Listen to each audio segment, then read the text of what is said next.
Ladies, gentlemen, everybody else, welcome to. We can't even call it the first episode because we're not really doing this live with anybody. So I guess we're just gonna call this like the .5 episode, like the pilot.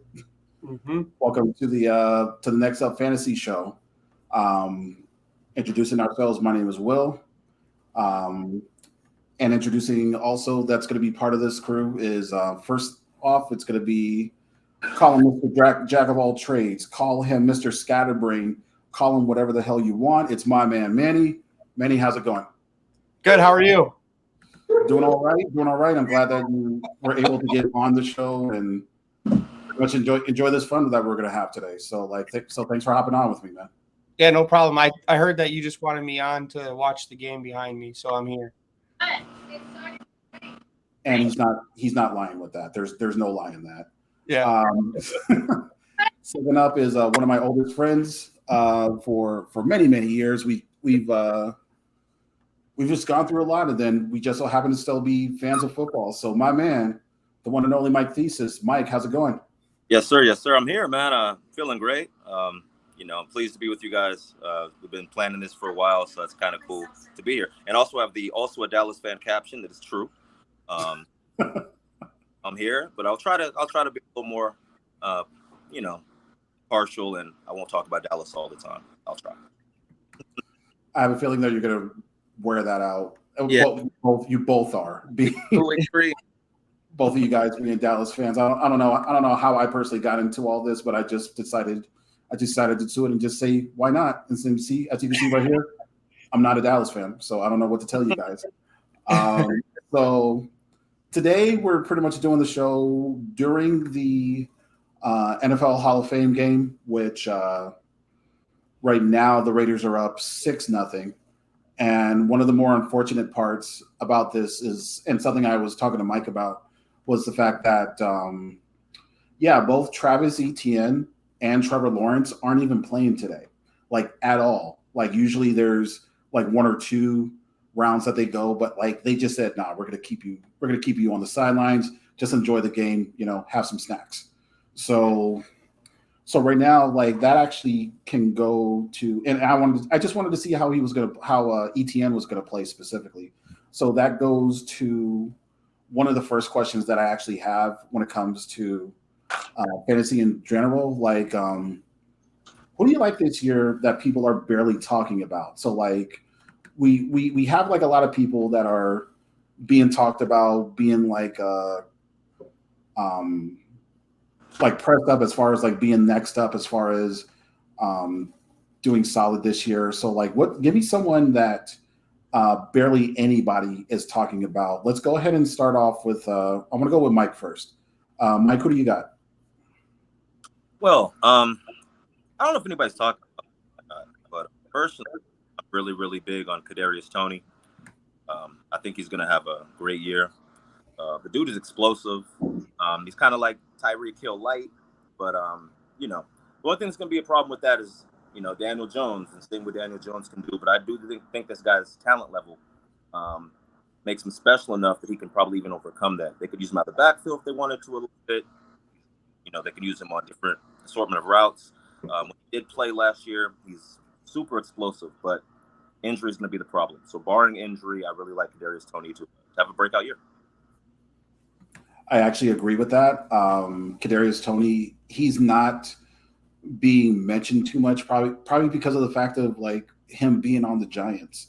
Right. But I believe I wrote about it on one of the posts that I did that I'm a fan of Brian Drabble, the new coach for the Giants, and just everyone on that team is practically going to have like a huge bump up, and like they might not be like the top in the division. Of course, you two Dallas fans will probably agree with that, but pretty much everyone there just gets like a really big bump, just based on the play calling, that Drabble did back with Buffalo for the past couple of years.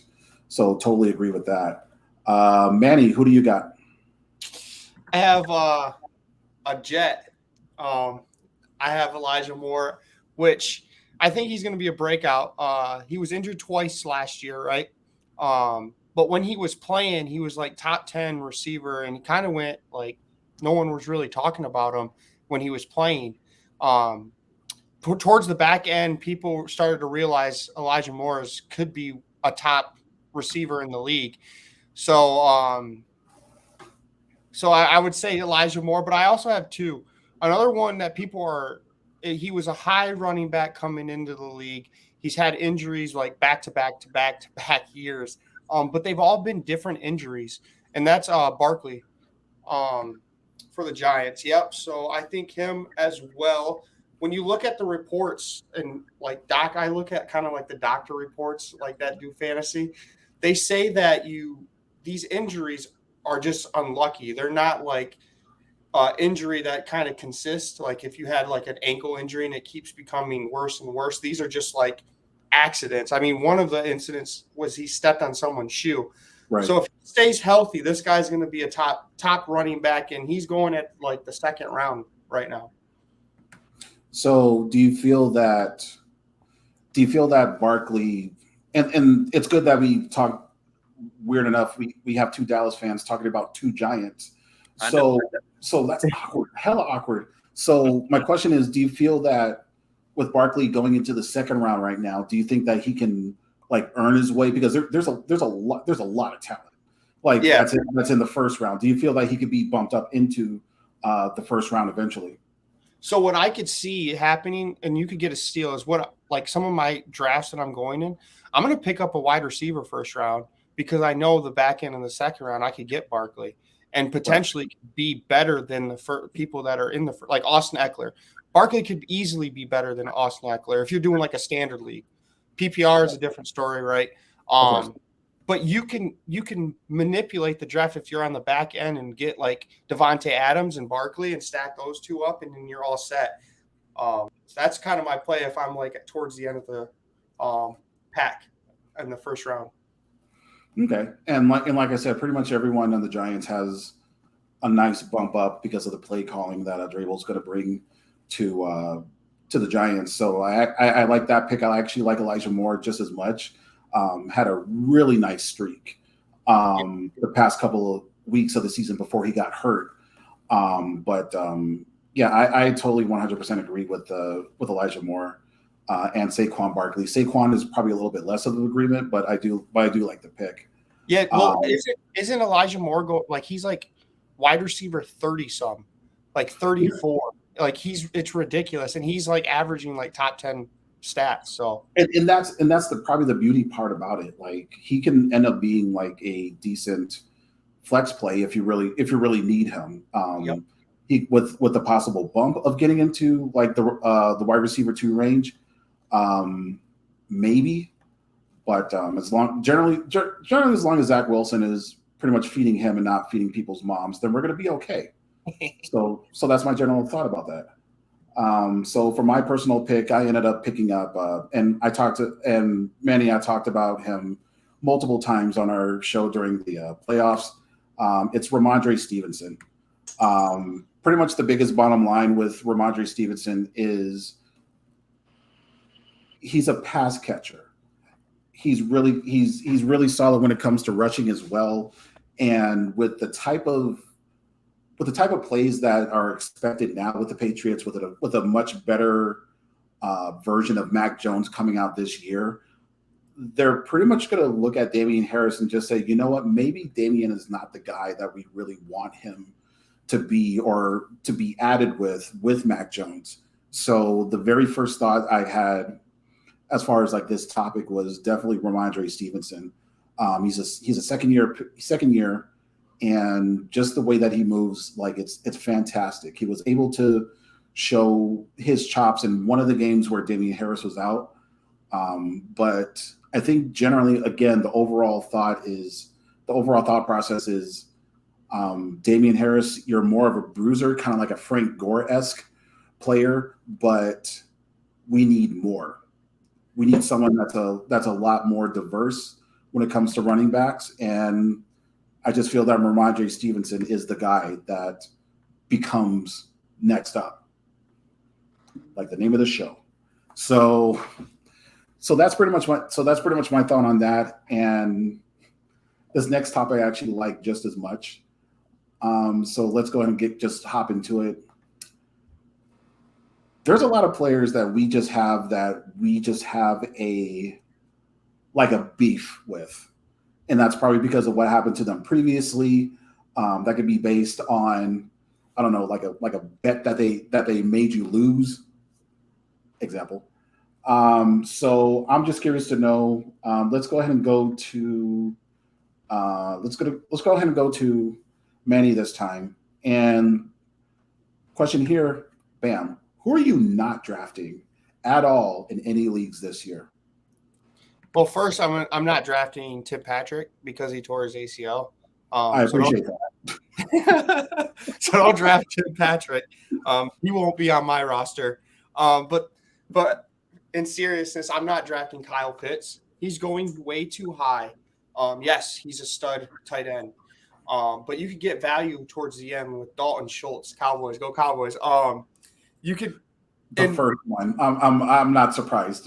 There's gonna be plenty more. But the problem with Kyle Pitts is he had Matt Ryan, right? A leader. Right. I mean, Matt Ryan multiple years have threw the most yardage, right? Atlanta Falcons was known for throwing with. I mean, they had Julio Jones, but last year Kyle Pitts had 1 touchdown. Yeah. And now Matt Ryan's gone, and in comes Marcus Mariota, who's been a second-string quarterback since like his rookie year. Do you think that Kyle Pitts is going to put up some points, but it's going to be even harder to score touchdowns? I think the offense efficiency for the Falcons was like one of the worst ever with Matt Ryan. It's just going to be bad in Atlanta. I don't see them scoring too much. So for where Kyle Pitts is going, I'm not drafting him. I could get a stud running back or wide receiver and get a tight end later on. So do you feel – actually, let me get on Matt Ryan for a second, because he's now over at Indy, right? Mm-hmm. Weird. That's just so weird. Anyway, so all right. So Matt Ryan is now over in Indianapolis, and of course, one of the people that I had in mind as far as who I want to draft kind of early, like second, third round, or I believe late first, early second, maybe, is Michael Pittman. So do you feel that from Matt Ryan's worst years, or one of his worst years, do you think that takes a dive or some kind of hit on Michael Pittman Jr.? Anyway, I don't, because the Falcons' offensive line was shit, and Colts' offensive line is so much better. Mixed in actual running game with Jonathan Taylor. You're not going to have every defense focus on blitzing and trying to get to you. He's going to have more space, more time to move. Michael Pittman's actually a big jump this year. Atlanta really didn't have a running game last year, which I think was like hilarious. Like they had Cordero Patterson as their main running back, and Mike Davis.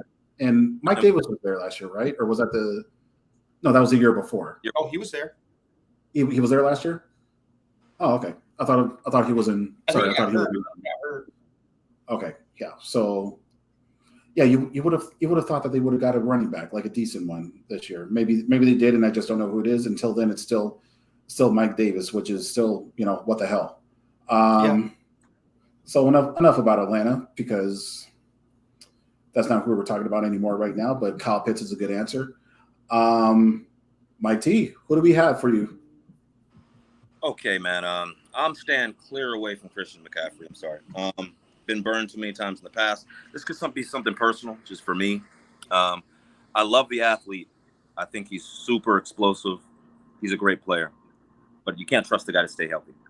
So if you can find a way to maybe get Christian McCaffrey after round 2, which I don't think you would, that would be great. But for where he's currently slotted to go in the draft, I've just been burned too many times. The dude is, he's injury prone. So while I do love the player, much love to Stanford, California all day, but I just can't commit to taking Christian McCaffrey early in any draft this year. I can't do it. Of course, talking about Stanford, had to shout out not only my nephew, who actually I got you. Thank you. Who also actually just transferred to Missouri. So I gotta rep for the Tigers right now, I guess. And of course on a later episode, I am going to talk about Davis fucking Mills, also from Stanford. But long neck, long neck, yes. Like that's no joke too. Like just look at that picture. I literally I remember seeing that from a while back, but got reminded earlier today about that long neck. And I think he said something. I think he said something about his mom ended up saying, "Well, you better get some turtleneck deals or something." Like that. That's awesome. Mom knows best, man. What can I say?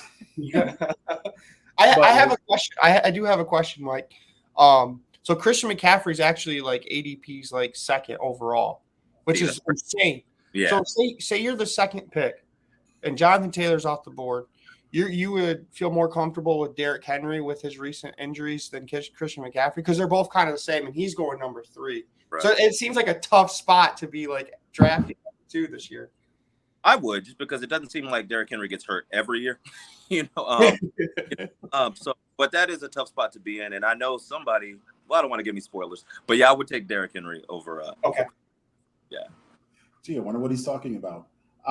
So for me personally, as far as who I'm staying away from, and people might be shocked with the answer, is this man right here, Cooper Kupp. Ooh. The problem that I have with Cooper Kupp, like what was that? We're just laughing at it. Like live in West Coast, and I'm talking about Cooper Kupp. Okay. So here's my thing. Cooper Kupp, that year was phenomenal. Like, and I don't think there's no question about that. But the biggest issue that I kind of had with that was I just feel that it was just one big anomaly that I don't think can ever, well, definitely is not going to be repeated ever again, because like his target rate was like ridiculous last year.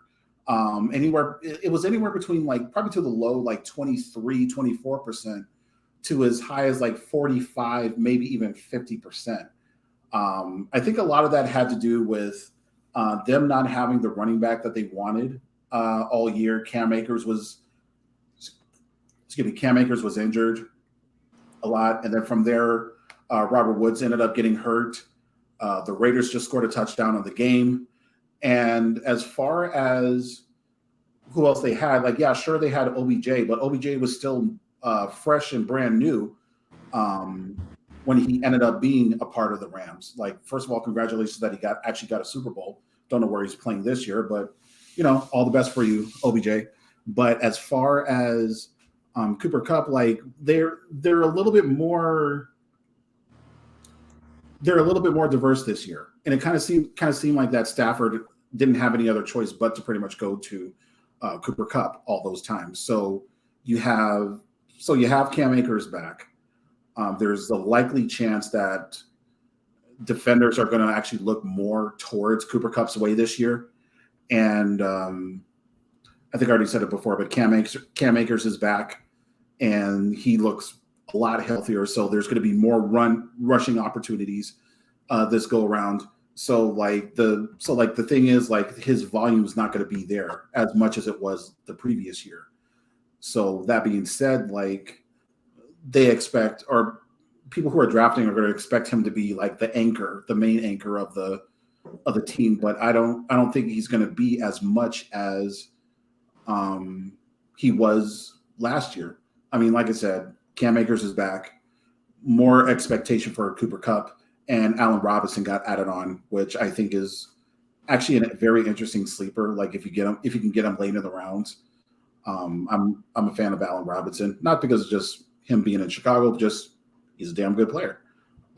So that's kind of that's my pick overall, and I probably lost like half the audience just because of that. No, I don't know, but I have one question, kind of similar to what Manny asked me. Like, so are you saying you wouldn't draft him at all? He's undraftable, or you're just not trying to take him that high in the draft? Not trying to take him that high. There's too many people taking him at like the fourth overall, like third, fourth overall. Like, right. I would prefer. I could name at least like 3 to 5 players more that I would prefer to draft over Cooper Kupp right now. Let's do that. Let's do the game because I have it pulled up right here, and I was going to ask the question. All right, you're drafting like fourth overall, right? Okay. Jonathan Taylor, CMC, and Derrick Henry got drafted, right? Mm-hmm. You're fourth. Are you going to take Austin Eckler over Cooper Kupp? Yes. Are you going to take Justin Jefferson over Cooper Kupp? Hell yeah. Najee Harris? No. So Delvin Cook? Yeah. Yes. Really? So it's like you got one, and then the next is Jamar Chase, but I don't know if you're going to go that far down in the draft, would you? He's a maybe, but I would probably. But if it comes down to that, then I would probably look from there. I would probably look toward Cooper Kupp's way. Okay, but so Joe Mixon would be your cutoff because Joe Mixon's next. Joe Mixon's nice, but I don't like him this year. Okay, that's your cutoff. Okay, I'm just curious because you're not going to reach for Cooper Kupp, but if he falls to you at like 8, I'm thinking that's a steal. Is it? 8 is a steal, but 4, no. Yeah, not where he is now. Mm-mm. And just like Mike said, we'll talk. There's another person that's there in the top 10 that I just don't like this year. So stick around, ladies and gentlemen. Yeah. So the final question we'll have, we're gonna make this a very quick show, just as a way to introduce ourselves. What up? So the final question is going to be what a lot of people want: hot takes. Everyone loves hot takes. They want to know something that is likely not going to happen, but there's a way for it to actually happen, but still unlikely going to happen. And I'll actually go first on this since we've been teasing it throughout the past like 10 minutes or so.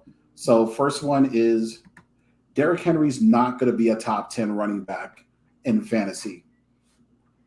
And my big concern is the fact that Derrick Henry, and I guess this is more in a PPR league, but like I'm the type that I need to have my running backs be one that can produce both in pass catching and rushing.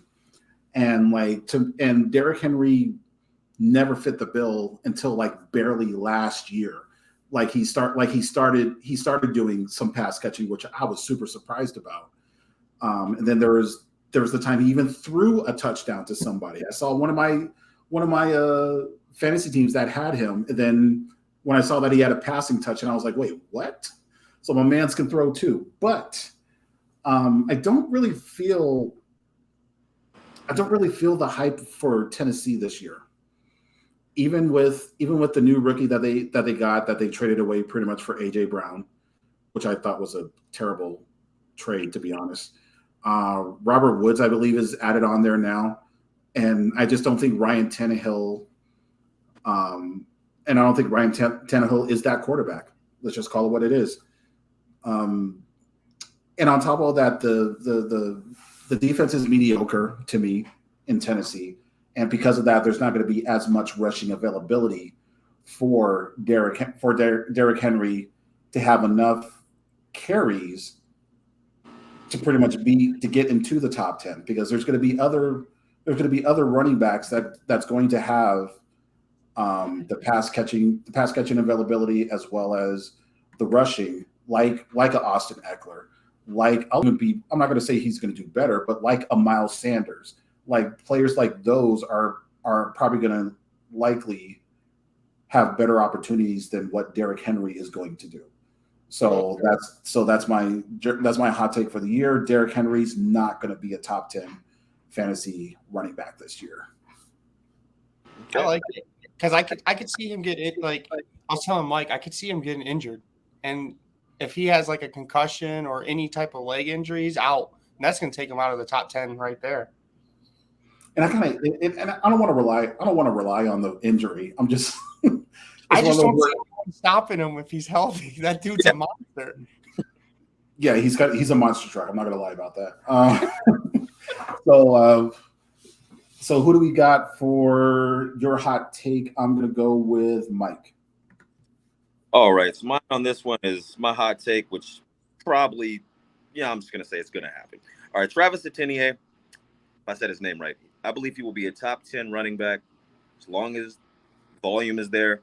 Robinson is hurt, so he should be able to start off the year being the number one. And I believe he stays in that position, doesn't relinquish it. I don't think Robinson gets his job back. I think Robinson gets sprinkled in to kind of spell him from time to time. But if he's healthy, Etienne, I like him a lot. He's already played with Trevor Lawrence at Clemson. I'm a huge college fan. The dude is explosive. He's a great player. The talent's there, and if he's healthy, I think he will shock the world and be a top 10 running back in fantasy this year. Expecting big things out of him for sure. And I think that's actually a good point with James Robinson not being 100. Even when he gets back in, there's probably a likely chance that he'll just be the change back. I think the change of pace back. So, like the fact that James Robinson did as good as he did, not only as a undrafted rookie on his first year, but like last year he was doing actually okay. But remember, this is a different regime in Jacksonville. Like they had probably likely have more faith in and it's pronounced Etienne. I'm sorry. I had to do it. But yeah, more faith in Etienne than James Robinson. He was pretty much Urban Meyer's guy, and whoever the hell the previous coach was before then. So that's who they belong to. So Etienne, like I could see him being having his time to shine. A lot of people see that as well. Like I said, I would have loved for me to see him on this Hall of Fame game, especially with the fact that now Vegas is smashing Jacksonville 13-0 as we speak. So, and you got them paused in the back, or they looked like it was paused in the background, like Adams and Carr just sitting there like, you know what, we good. Yeah. We got it. So let's go ahead and show me what you got, Manny. All right. So first, I want to say that I really like Mike. We have like the same, like the Travis Etienne play is going to be. I think it's actually going to come true. We're both Cowboy fans, both love college football. Well, you got a great best friend here. No, but mine, I actually think it's a hot take, but I think it could possibly come true, and it's not. No one's really talking about it, and I mean, this other receiver's getting drafted in the first round, but I think T. Higgins is going to outscore Jamar Chase this year, and the reason for that is T. Higgins actually averaged more pass attempts per game than Jamar Chase. Jamar Chase actually scored more touchdowns, and they were like 50 yards or more last year. I see a regression in that. With people knowing that Jamar Chase can go downfield like that. So who are they going to check down to? I think T. Higgins. T. Higgins is going to become that one option or second option to Joe Burrow once they start double covering Jamar Chase. So if you're in PPR, I think T. Higgins is going to average like 7 to 8 catches a game, maybe like 60 to 70 yards. He won't go. I don't think he's going to have like Jamar Chase type yardage, but he's going to get your points by catches per point if you're in a PPR league. So what you're saying is ETN, excuse me, who are we talking about?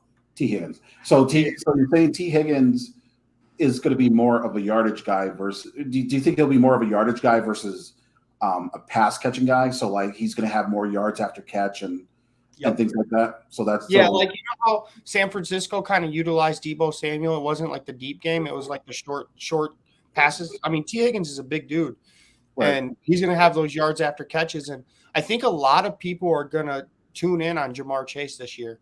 They know that he's a deep threat, right? Right. So why not? I mean, T. Higgins is just as good. It's his third year. People forgot about him already. He's still young. This guy's going to be a monster this year. And that's actually an interesting part. Like I can't forget that 75-yard touchdown, I think, beginning of the second half of the Super Bowl last year. Like it was like one of the first couple of plays, like 2-3 plays. Like I forgot where I was, but I remember I was going nuts just looking at that play. And I think they said that it was offensive pass interference, but like they didn't call. Oh, you believe it? They didn't call it. and Higgins just went yard. So like that was a very sick play. So just on that alone, I see the availability and the possibility of Higgins outscoring Chase. But like we can all admit, even Chase, we all know Chase is a monster. Chase They got two monsters. I mean, even last year, T. Higgins had more. I think that's where I'm keying in. Is T. Higgins had more targets last year, and I just see a regression in both, but more targets towards T. Higgins. So they got two monsters in Tyler Boyd. Yeah, where did T. Higgins go to school? Was that LSU too? T. Higgins, no, Higgins is he's another Clemson. Clemson. Yep, you're right. Yeah. So yeah, wouldn't that have been something if he was also at LSU with him and Justin Jefferson? My God, that's a wrap right there, man. But so 30 minutes in, so let's actually go ahead and do just one more quick question. I'm not even going to type it in. So we kind of talked about it already, Mike. And actually, I'm gonna go ahead and start with you. What's your outside of fantasy? Give me any kind of season long hot take. Yeah, but I have Sky Moore winning off Rookie of the Year for sure. I think that Tyreek Hill is gone. Sky Moore is an unbelievable player. I really, really wanted Dallas to take him, but they never listened to me, of course. So it is what it is.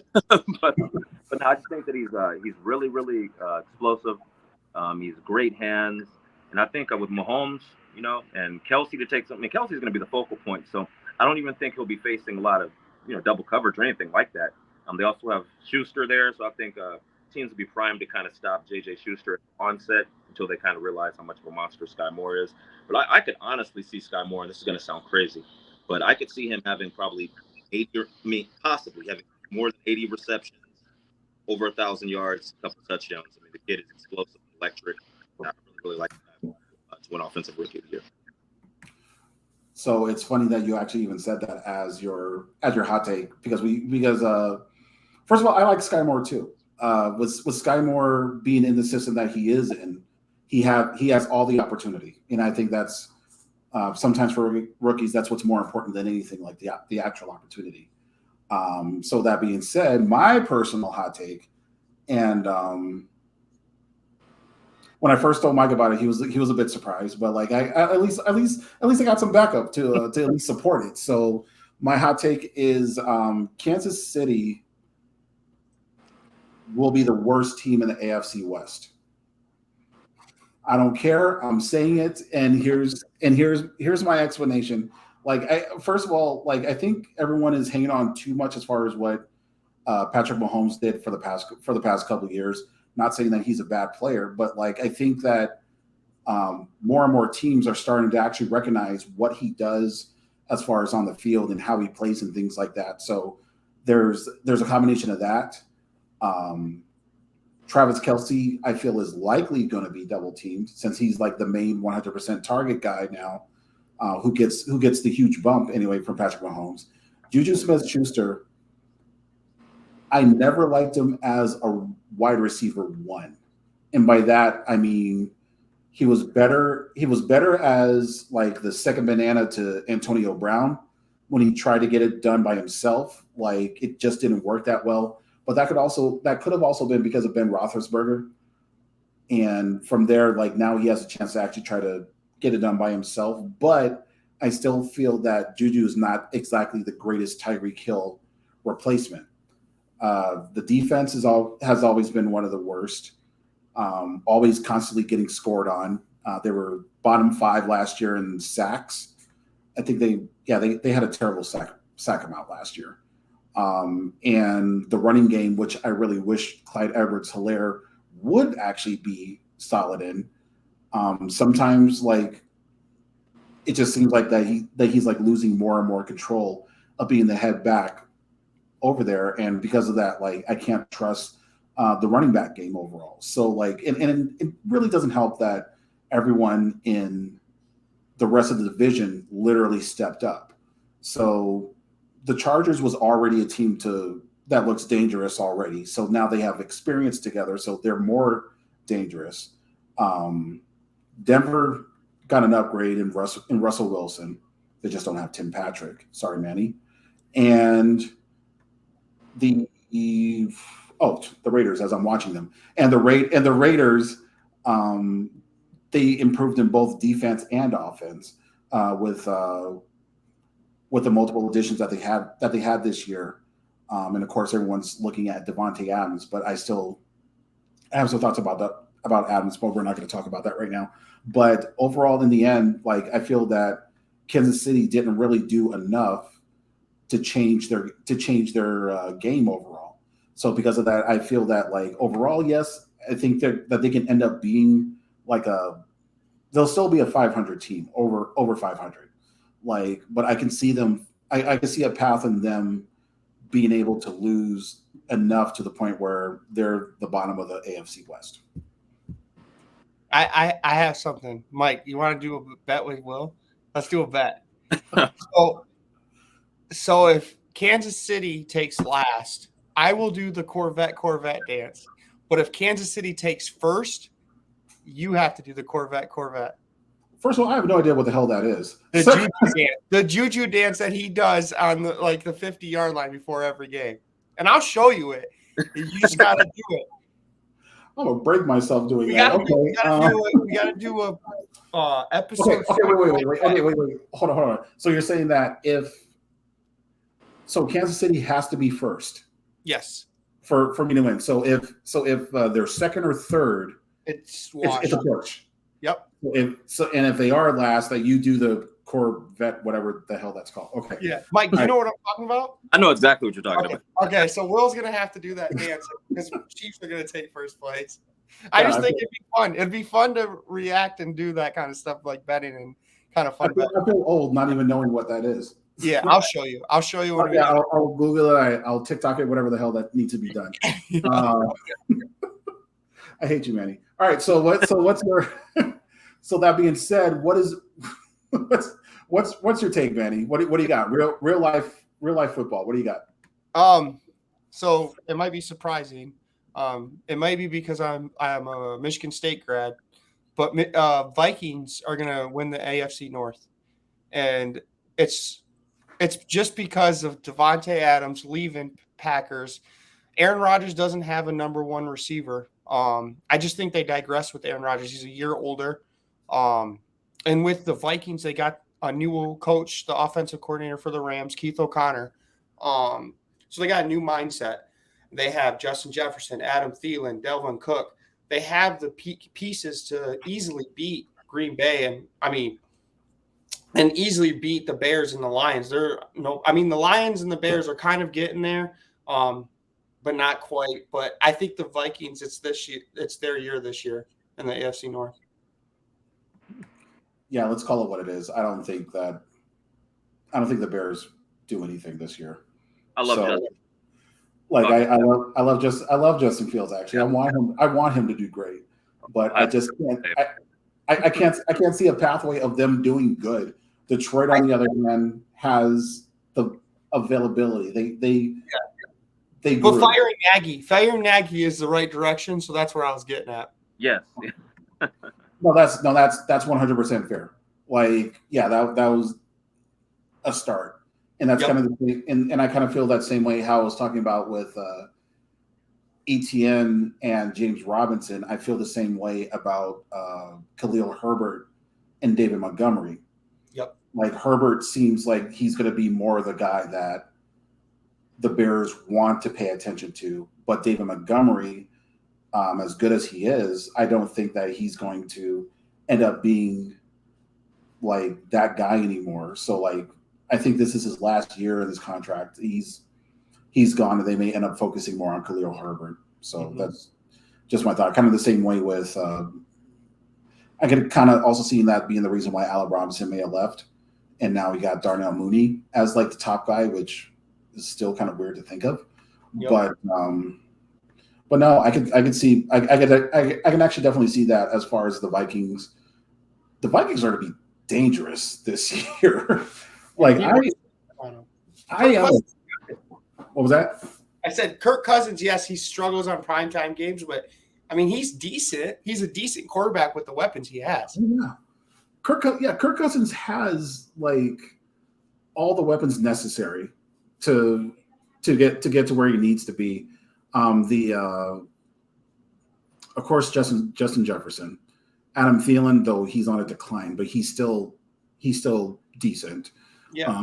Irv Smith Jr. I'm a fan of in late picks, late round picks. Dalvin Cook, even Alexander Madison, who's a decent backup. Madison actually might do some damage by himself in fantasy this year. And the defense is like average to like a little above average. Yep. So overall, like, yeah, they could possibly take down Green Bay this year, but I am a fan of that take. So that's a very solid one. Thank you. So I don't know how to end shows like these. This is my first one. This is our like I said, this is our practice round, man. So if I do end up actually shooting this out to people, I hope you guys enjoyed it. If you like what you saw, go ahead and tell pretty much anybody that's into fantasy. We're going to keep on doing this every week, and we're just going to keep on getting better. Like, we'll probably have better graphics and better shit in general. Hey, and also in the comments, if you do post it, tell us your hot takes, who you think is overrated pretty much this year. What we answered, we kind of want to see your guys'. If we said something that you disagree with, post it up. I want to talk to some of you guys. And then I'll probably troll you guys as far as why they're possibly wrong. Yeah. I'm ready to bring it. Most definitely, man. I just want to say it was an honor to be here with you guys. I didn't come with any stats or I didn't look anything up. It's kind of all off of the top of my head, but no, it was fun. It was fun. So I'm looking forward to continuing this, keeping it rolling. And yeah, if anybody has any comments about anything we said, that'd be super cool to respond back to those as well. And that's what's up. There you have it. That's gonna be the official wrap. So for Mike Thesis, from Andy, I'm Will from Nxt Up Fantasy, and I already messed that up. Next Up Fantasy. You guys, outtakes. This is what we're here for. So you guys, everyone have a good night, good morning, good afternoon, whenever you guys are watching this. Take care. Have a good day. Out.